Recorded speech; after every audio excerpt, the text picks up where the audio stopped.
Once upon a time, of all the good days in the year, on Christmas Eve, old Scrooge sat busy in his counting house.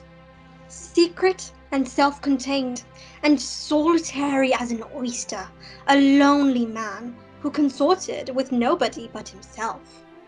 On this evening, the office of Scrooge and Marley was shrouded in a cold, biting weather. And on the street outside the counting house, a scene was unfolding. Spare toughness, kind sir, we're awful cold. Haven't had nothing to eat for days except in stone soup. We haven't had a bath for weeks either. Here you are. Merry Christmas. Thank you kindly. You are quite welcome. Excuse me, but do you happen to know if this is the office of Scrooge and Marley? I wouldn't go there, Governor. Scrooge is hard as flint. Tight-fisted. He's a covetous old sinner. No one could be as you say at Christmas time. You'll see. Well, thank you for the warning. They'll see. They won't get nothing but a box in the ears, they will.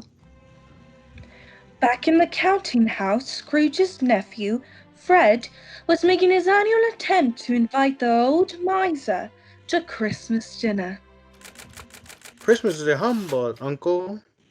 If I could work my will, every idiot who goes about with Merry Christmas on his lips should be boiled with his own pudding and buried with the stake of holly through his heart. But Christmas is a good time, Uncle, a pleasant time, and therefore I say, God bless it. Humbug! Come dine with us for Christmas dinner tomorrow. I don't have time for Christmas, and I don't have time for you. Good afternoon. Oh, I shall keep my Christmas honor to the last. So a Merry Christmas, Uncle. Good afternoon. And a Happy New Year. Good afternoon. Cratchit, see my nephew to the door. Oh, excuse us. Might we come in? Good day, sir. My name is Paul, and this is my associate, Lamb. Have we the pleasure of addressing Mrs. Scrooge or Mr. Marley? Mr. Marley has been dead these 7 years. In fact, he died 7 years ago, this very night. Oh, I'm sorry to hear that. Well, at this festive season, Mr. Scrooge, we seek charity for the poor and destitute. Many thousands are in want of common necessaries. Are there no prisons? Plenty of prisons. And the union workhouses, are they still in operation? Oh, they are. I wish I could say they were not. Oh, I was afraid something had stopped them in their useful course. Well, they scarcely furnish Christian cheer, Mr. Scrooge. So, what shall I put you down for? Nothing. I support the prisons and workhouses. Let those who are badly off go there. Oh, but many would rather die. If they would rather die, they'd better do so and decrease the surplus population. I see. So the firm of Scrooge and Marley declines. Very well. Cratchit, see these gentlemen to the door. Yes, sir. Good evening, gentlemen. Mr. Scrooge, it is 7 o'clock. I suppose you'll want all day tomorrow, eh, Mr. Cratchit? If quite convenient, sir. It's not convenient, and it's not fair. But as I seem to be the only person on earth to understand that, take the whole day off tomorrow, but be here all the earlier the next morning. I will, sir. Thank you. And, Merry Christmas. Merry Christmas? Indeed. Bah humbug. After locking up, Scrooge ventured out into the bitter night. He was hoping for an uninterrupted journey home. As he walked home through the rolling fog, he silently passed the urchins crowded round fires in the street. It's him! Alms for the poor. Get out of my way! You worthless fools. Christmas is a humbug. What do you know of Christmas, you miserable old skinflint? Humbug! Get out of my way! Before I report you to the law. The icy Scrooge trudged along through the dark streets. But just as he reached the door of his dismal house, he thought he heard something calling. Ebenezer Scrooge! It was the voice of his long-dead partner, Jacob Marley. Scrooge hurried inside, closed the door, and locked himself in. Secured against his surprise, Scrooge sat down before the fire when suddenly... Scrooge! Ebenezer Scrooge! What? What do you want with me? Who are you? In life, I was your partner, Jacob Marley. Oh, dreadful apparition. Why do you haunt me? It is required of every man that spirit within him should walk abroad amongst his fellow men. And if that spirit goes not forth in life, it is condemned to do so after death. Jacob, you are fettered. Tell me why. I wear the chain I forged in life, link by link, yard by yard. Witness the weight and length of the great chain you bear yourself, Scrooge. 'Tis a ponderous chain. I see no chain. You shall, on the day of your death, mark me. But you are always a good man of business. Business? Business? Mankind was my business. The common welfare was my business. Oh, speak comfort to me, Jacob. I have none to give for me, but I have come to warn you of a hope and chance of escaping my fate. You will be visited by 3 spirits. Expect the first tomorrow when the bell tolls 1, the second on the sound of 2, the third when the clock strikes 3. Without their visits, you cannot hope to shun the path that I tread. Listen well, Ebenezer. Your future depends on it. Farewell, Ebenezer. Farewell. Scrooge awoke and found himself lying on his bed. He decided it was a dream and nothing more. But suddenly... The curtains of his bed were drawn aside, and Scrooge found himself face to face with the unearthly visitor, like a child, yet not so like a child, as like an old woman. I am the ghost of Christmas past. I have come for your welfare. Rise and walk with me. Out the window? But I am mortal and liable to fall. Bear but a touch of my hand on your heart, and you shall be upheld. And more than this. As the words were spoken, they passed through the wall. Suddenly, Scrooge found himself in a familiar space. Do you recognize this place, Scrooge? Why, it is my old schoolhouse. But it was not a place of learning. More like a prison. I was a child here. These are but shadows of things that have been. Alas, do you recognize that sad young lad? It is me. Listen. Well, what do we have here? Solitary Scrooge, I believe. What's the matter, alone on the holidays again? No one's coming for him. And no one ever has. And no one ever will. Enjoy your time in your own deserted schoolhouse. But the school is not quite deserted, is it? A solitary child neglected by his friends is Left there still? Yes. Yes. But how can this be? I told you. These are but things that have been. Let us see another Christmas. Come. Why, it's me, years later, but still away at this dismal school, alone, on Christmas. Ebenezer? Ebenezer! It's Fan, my sister, my beloved Fan. Dear, dear brother, I've come to bring you home. Father is so much kinder than he used to be. We're to be together all Christmas long. Come with me. Let us go. Your sister was such a delicate creature. She died a woman and had, as I think, children.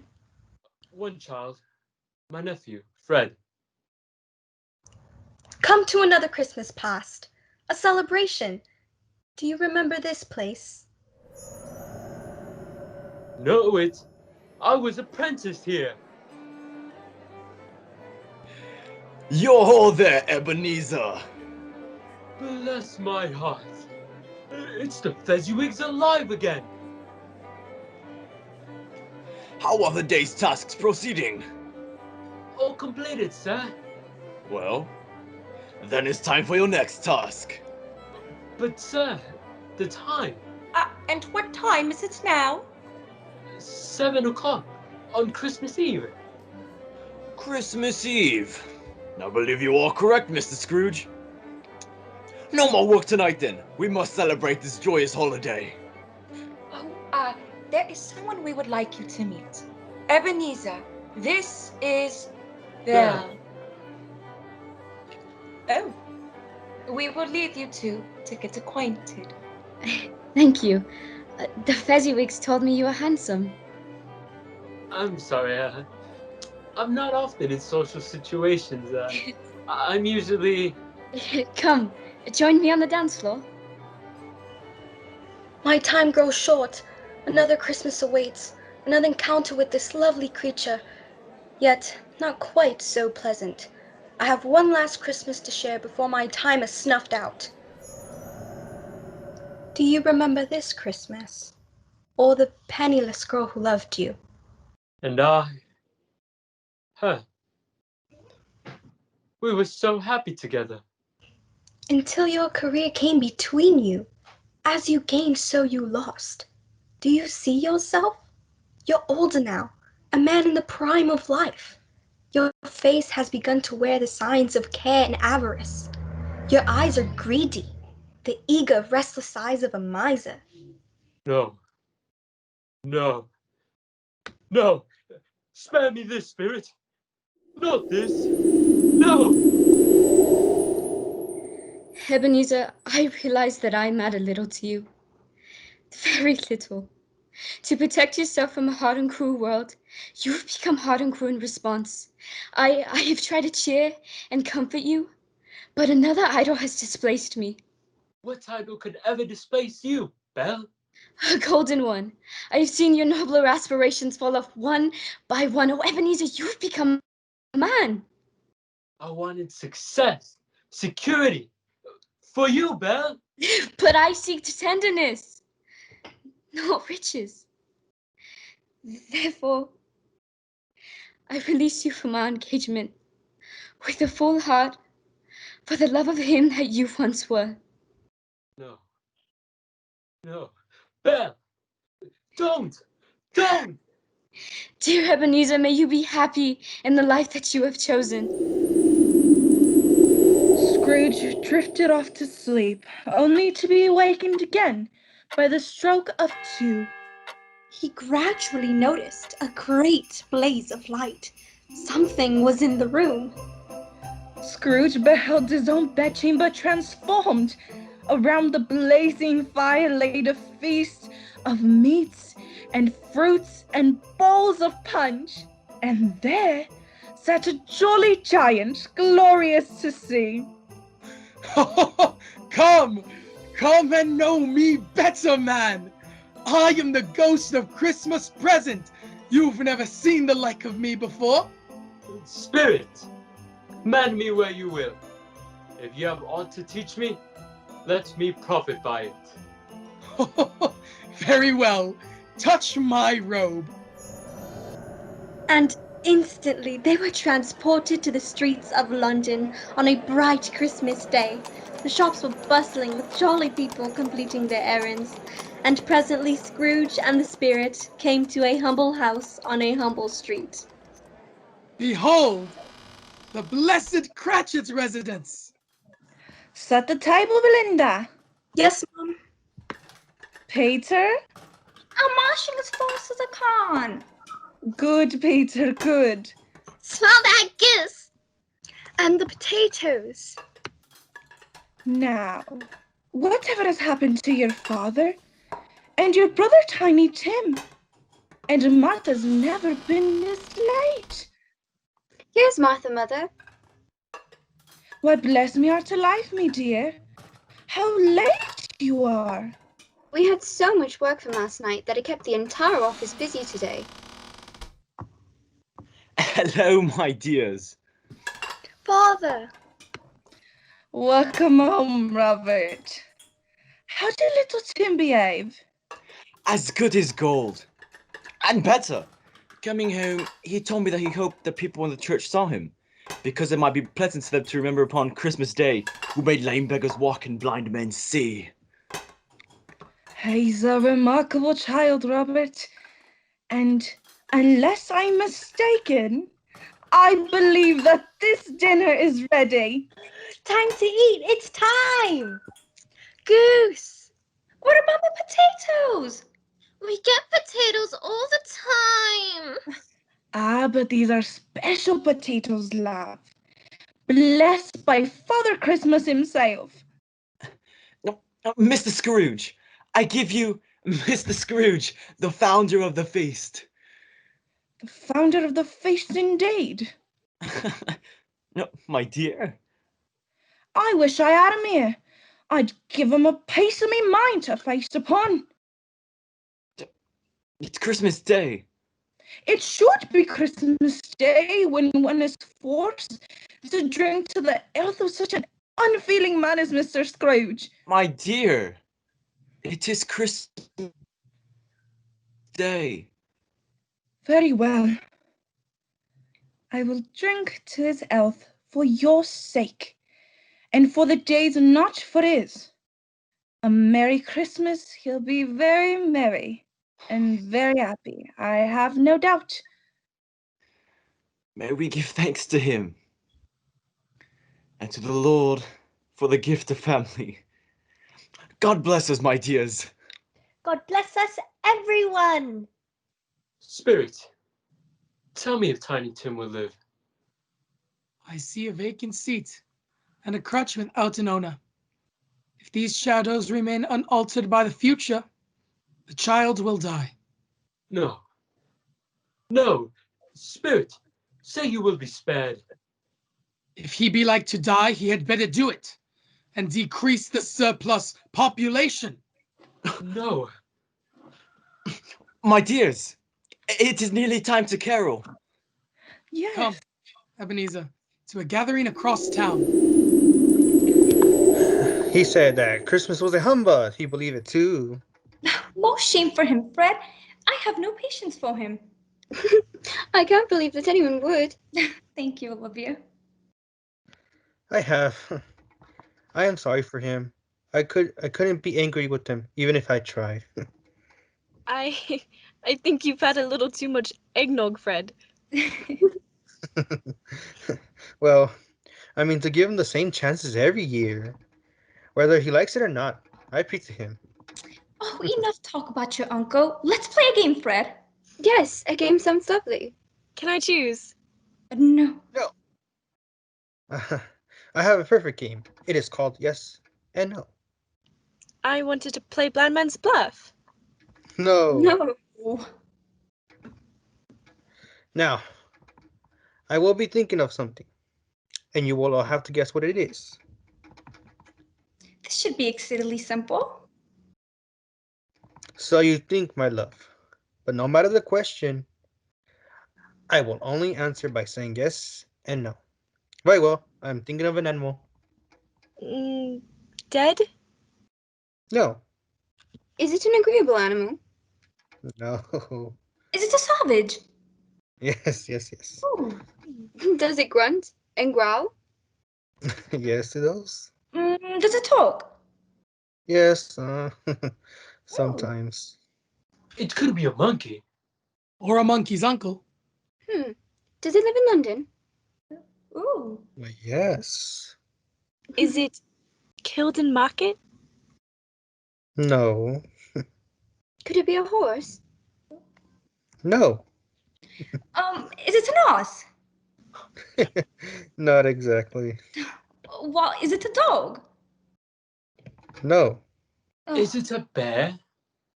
A cat? No. A bear! A bear? No. Oh, I know what it is, Fred. I know what it is. What is it? Why, it's your Uncle Scrooge. Yes, it is. Well, that's not fair, Fred. And why is that? You should have answered yes when I asked if it was a bear. Yes, truly. To Uncle Scrooge, a Merry Christmas and a Happy New Year to the old man, wherever he is. Uncle Scrooge. Thank you, my boy. Come, Ebenezer. There is more to see. Once again, Scrooge found himself on the streets of London for the spirit's final lesson. But the spirit had aged. My life upon this globe is very brief. My time with you, Ebenezer, is almost done. Have you gained by what I have shown you of the good in most men's hearts? I don't know. How can I promise? Perhaps I'm too old to change. If it is too hard a lesson to learn, then look upon these. Look here, under my robe. What? Two frightful, hideous, miserable children, yellow, meager, scowling spirits. Are they yours? They are man's children. The boy is ignorance. The girl is want. Beware them both, and all of their degree.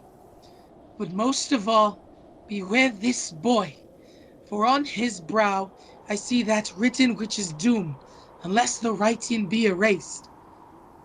But, spirit, have they no refuge or resource?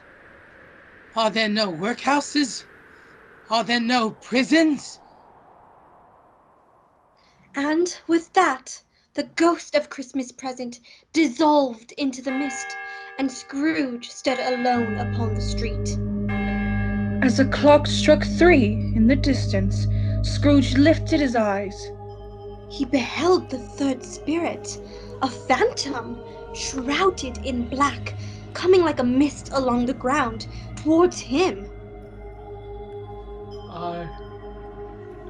I am in the presence of the ghost of Christmas yet to come. You are about to show me the shadows of things that have not yet happened but will happen. Spirit, will you not speak to me? Oh, ghost of the future, I fear you more than any spectre I've seen. The night is waning fast, and it is precious time. To me. Lead on. No, I don't know much about it. Either way, I only know he's dead. When did he die? Last night, I believe. What was the matter with him? I thought he'd never die. God knows. What has he done with his money? I haven't heard. Hasn't left it to me. That's all I know. It's likely to be a very cheap funeral, for upon my life I don't know of anybody to go to it. I don't mind going, as long as lunch is provided, but I must be fed. Spirit, I know these people and this place. It is my accustomed time of day to be here, yet I see myself not. Why, Spirit? The melancholy scene faded away into the cold mist as Scrooge found himself amid another dark place. A dilapidated place that Scrooge would not usually find himself. You couldn't have come to a better shop, me dears. Come in, come in. Open me bundle, Joe. We knew we was helping ourselves. Oh. It's no sin. Open me bundle. Oh. Well, let's see what you've got for me. Sheets, towels, some silver, boots. I always give too much to the ladies. It's a weakness of mine, and that's the way I ruin myself. That's your account. If you'd ask me for another penny, I'd be so liberal and hawk off half a crown. Open me bundle now, Joe. Oh, what's this? Bed curtains. Bed curtains. You don't mean to say that you took them down with him lying there? Yes, I do. Why not? Oh, you were born to make your fortune, and you'll certainly do it. Don't drop that oil upon the blankets now, Joe. His blankets. Whose else's? He's not likely to need them now.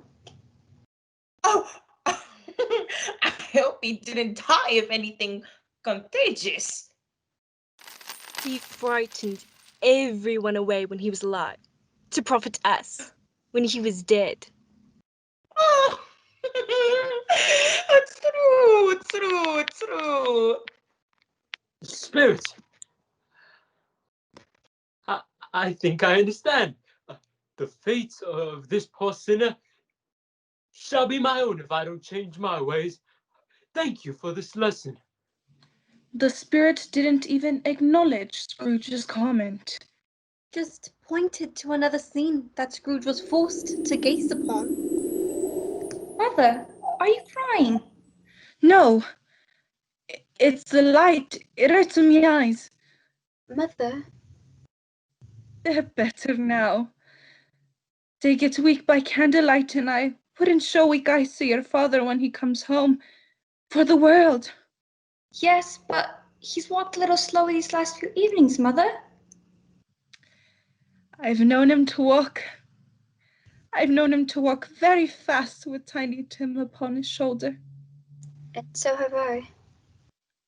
But he was very light to carry, and his father loved him so that it was no trouble. No trouble.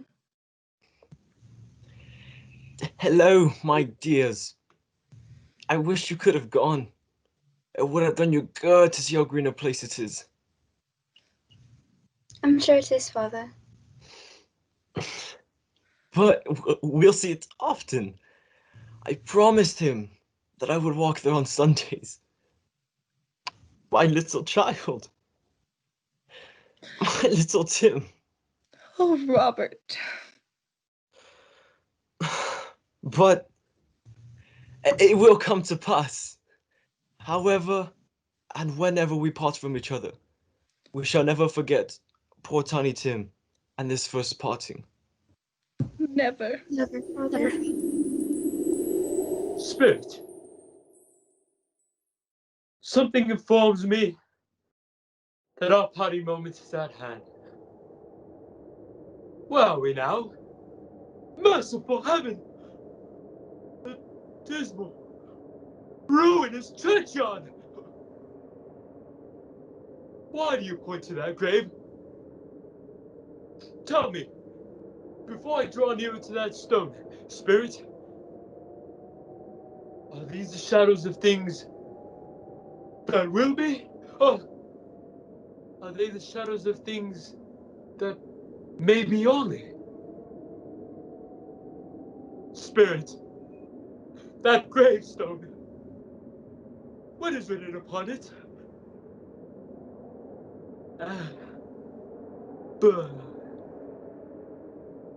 Ebenezer? Scrooge! Why show me this if I am past all hope? A lot of Christmas in my heart. I'll live in the past, present, and the future, and not shut out the lessons they teach. I beg you. I'll change. I'll change.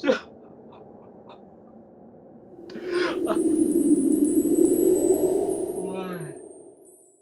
What's this? I'm